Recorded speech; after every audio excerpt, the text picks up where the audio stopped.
Bonjour, prochaine capsule, c'est de vous montrer comment on calcule le volume d'un cône. Ici, nous avons un cône.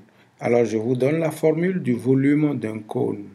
Volume d'un cône, c'est égal à 1/3 de pi r au carré que multiplie h.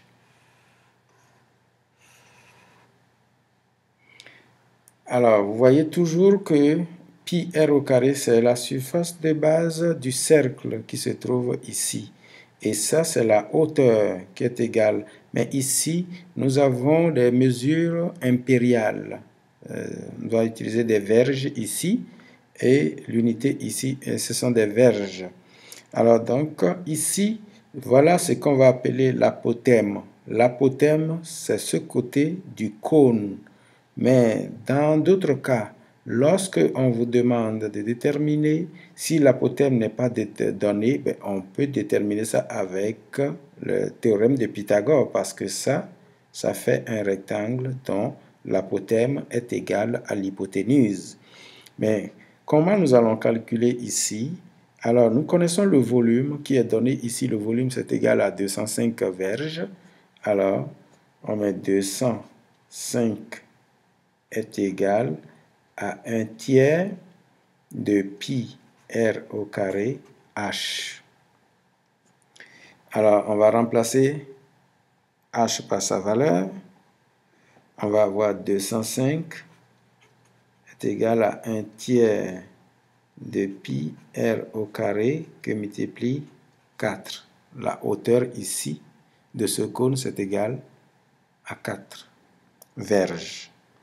Alors, ça veut dire que en faisant le produit des extrêmes dénominateurs qu'on met ici, j'aurai 3, 205, 3 que multiplie 205 va être égal à pi r au carré 4. Alors, ceci étant, c'est égal à pi r au carré 4, nous avons, on multiplie ceci par 3 également ici. Non, ceci est déjà au dénominateur commun 3. Alors donc, ici, on va calculer ce côté qui nous donne, ça fait 615, je pense, oui, 615 va être égal à 4 pi r au carré. 4 pi r au carré. Alors donc ici, je détermine mon R, c'est le rayon que je cherche ici, l'inconnu c'est le rayon. Alors R au carré, ce serait égal à 615 divisé par 4 pi. Alors ceci entraîne que R, c'est égal à quoi? À la racine carrée de toute cette expression, de 615 divisé par 4 pi. Alors R est égal, alors avec ma calculatrice, je vais voir combien ça donne.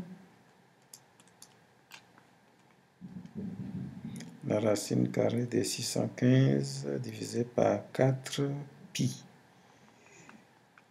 Alors ça me donne 6,995. Alors, on va trouver, ça fait 6,995. Alors, ceci, c'était verge, bien sûr, VG. L'expression abrégée de verge, c'est égal à VG. Alors, donc, si on peut l'arrondir, on peut dire que environ 7 verges. C'est la même chose. J'accepte les deux réponses. Alors donc voilà comment vous avez la formule d'un cône et à partir de ça, c'est un cas où vous aurez à déterminer le rayon. Merci.